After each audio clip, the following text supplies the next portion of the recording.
Hello, welcome to the Chief's Report. I'm Sarah Shunk. Today we're talking with Chief Volkers.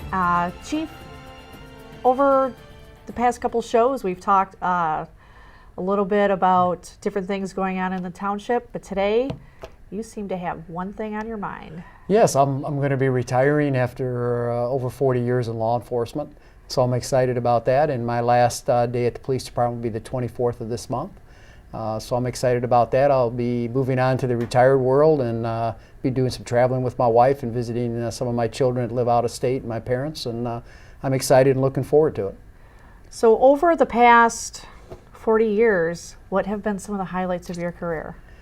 Well, originally I wanted to be a police officer. My uncle was a police officer in Detroit. So I grew up in St. Clair Shores, and I always wanted to be in law enforcement. I was scheduled to go to the Detroit Police Academy way back in the 60s when I got out of high school, and I unfortunately got drafted in the Vietnam War, so I went ahead and served and did my service, went over to Vietnam for a while, and then I got out and went to college, and I ended up in Charleston, South Carolina as a police officer for about 10 years down there. And some of the highlights in Charleston, which is a real busy community, I worked down there for 10 years. I was a detective sergeant. Worked on some pretty high-profile cases and had some serious things happen for me down there. I worked on a triple homicide case that involved an 80-year-old man, a 10-year-old child, and a woman, and that was a high-profile case in Charleston, and I worked on that and did a lot of police work down there. I wanted to come back to Michigan, so I had 3 little boys, and me and my wife picked up things in 1985 to move back to Michigan.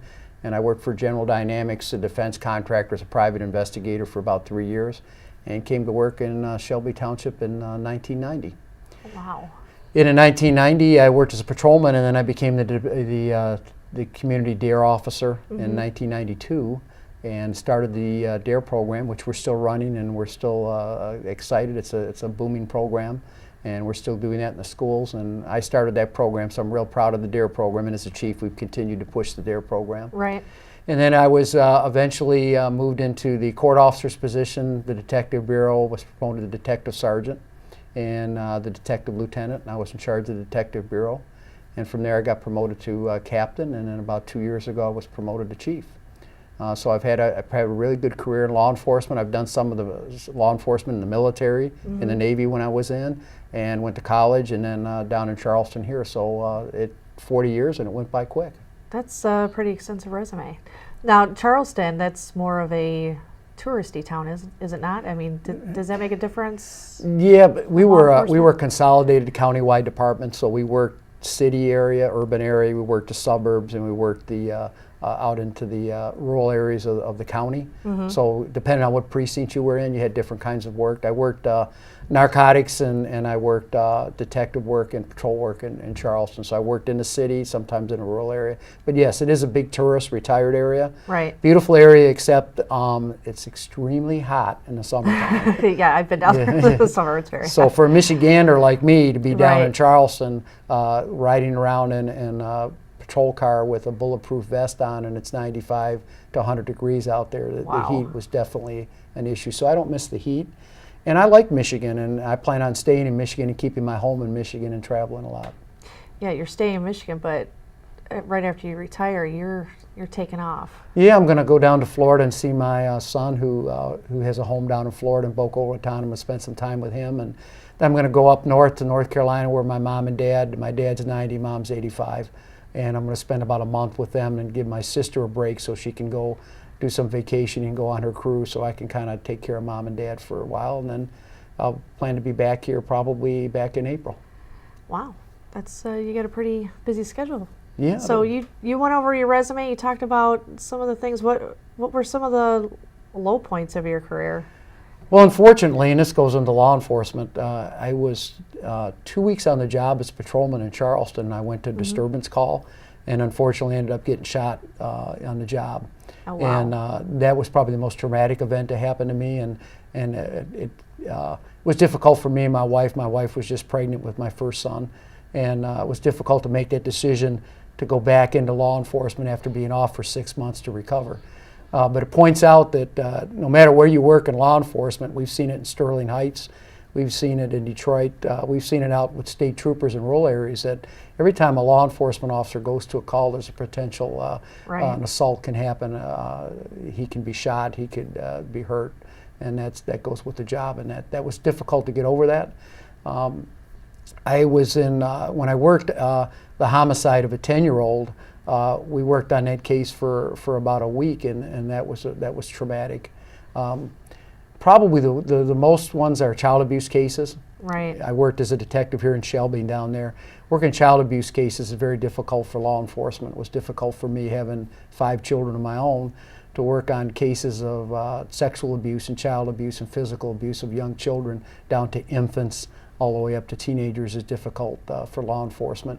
And generally speaking, I know for me, after about 2 to 3 years of doing that, you move on to something else, because to have a whole career doing that, although there are some people that do that, is very difficult. Yeah, I would imagine that's a high burnout rate for those people doing that kind of work. Yes, it is. It's difficult, and it's something you carry as a detective. It's the detective bureau. When you're a detective, is a 24-hour job. Right. You don't leave work at work. You bring it home. Yeah, exactly. Mentally. You bring it home. Yeah, and it's difficult. And some of the things we were, as police officers, we're after truth and justice. Right. Making sure the bad guys get put away so they don't harm other people. It doesn't always work that way. I mean, we build some solid cases, and we think people should be in prison, or they should be taken off the streets.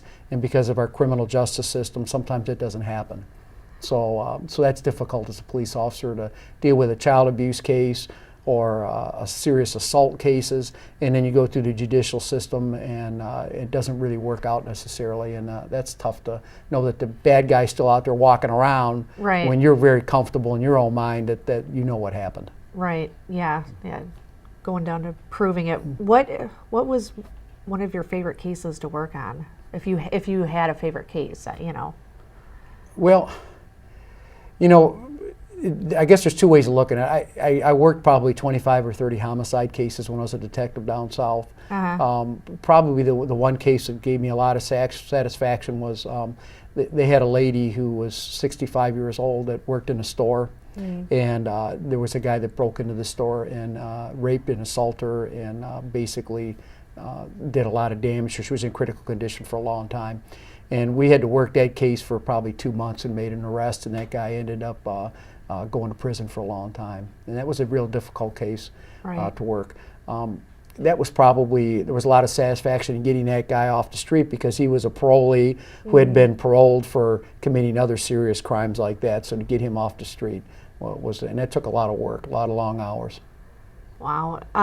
Is there anything else you wanted to talk about during this show?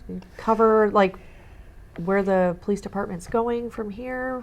Well, I'd like to, a couple things I'd like to talk about the things that I highlighted in 2 years as a chief. Right. One of the things that I emphasized, our department's had a reputation since I've been here as being a very community-orientated department. Right. And I've kind of ramped that up a little bit when I became chief, and I've talked about this several times before. There's 2 vulnerable groups in most communities. In our communities, that's seniors and children. Right. So I've put a big emphasis as chief to make sure that we're into schools and we're dealing with seniors. And if you saw the news this week, there was another shooting in a school in New Mexico, and we're averaging about 1 serious incident or shooting a month across our country in schools.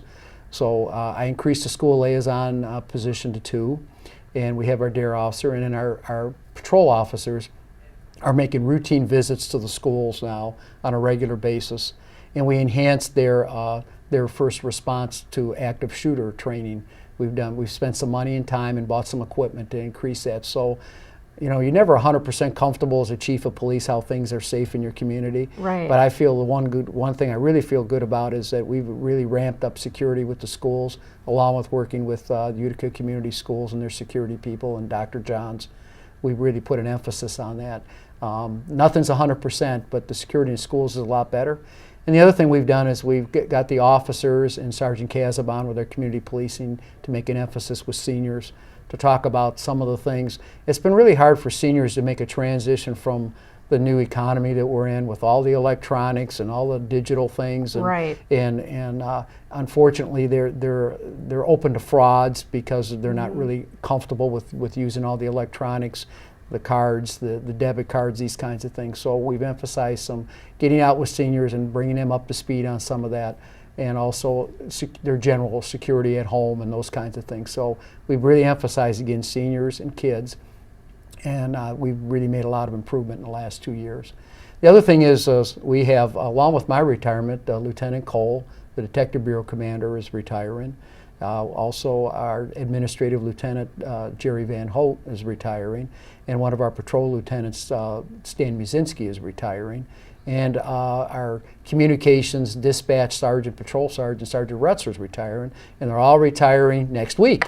So as you can imagine, there's a lot of job responsibilities. Yeah, right. We're losing. That's a lot. We're losing well over 150 or 170 years of police experience is going out the door. Oh my goodness. But I want to assure the public we still have a lot of experienced people there, and the board has agreed to do promotions and fill those positions, other than the administrative lieutenant. Right. And we're going to fill those positions. So for the next couple of months, there's going to be a transition. It won't affect the citizens or the people on the street, but there's going to be a lot of jobs moving around and people having to pick up some of the slack until we get people promoted. And then when you get them promoted, you have to get them trained, you get them up to speed.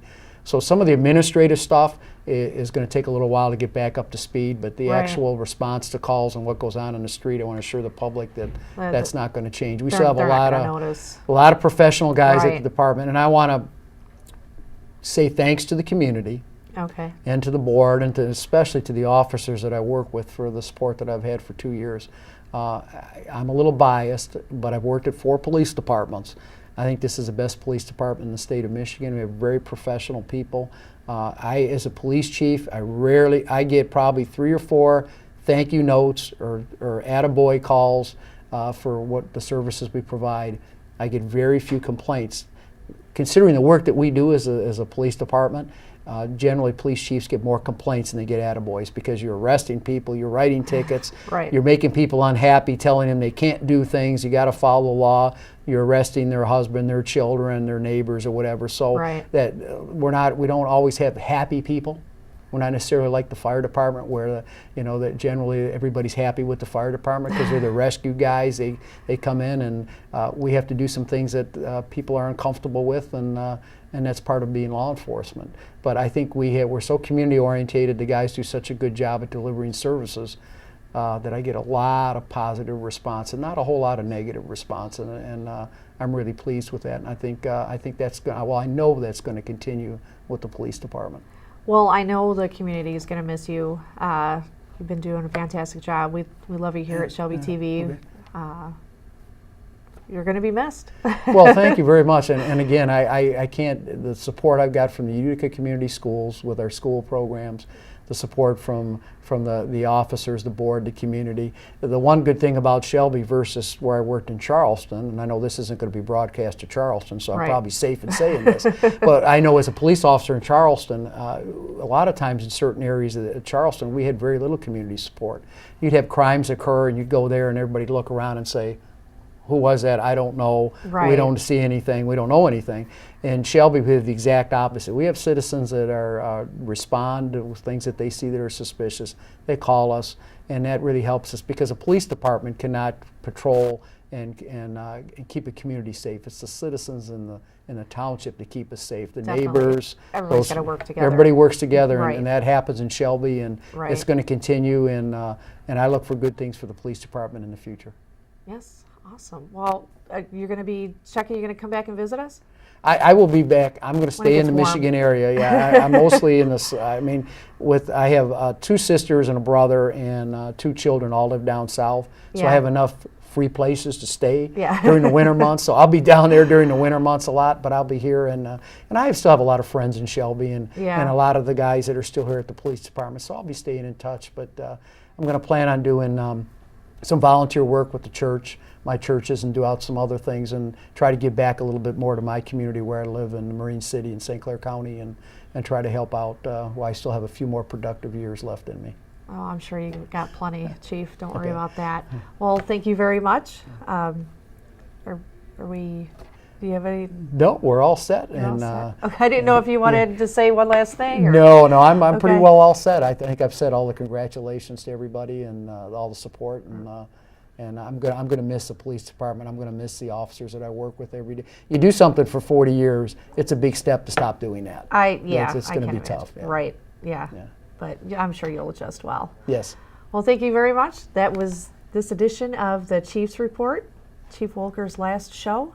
And we look forward to you visiting, or hey, drop us a postcard of where you go. Yeah, I will let you know. And the other thing is, once the department settles on a new chief, which should happen in the next 3 or 4 months, I hope that chief comes in and does a show and be able to correspond directly to the community. And I'm sure that'll probably happen. Right. Okay. Good deal. Okay. Thanks, Chief. You're welcome.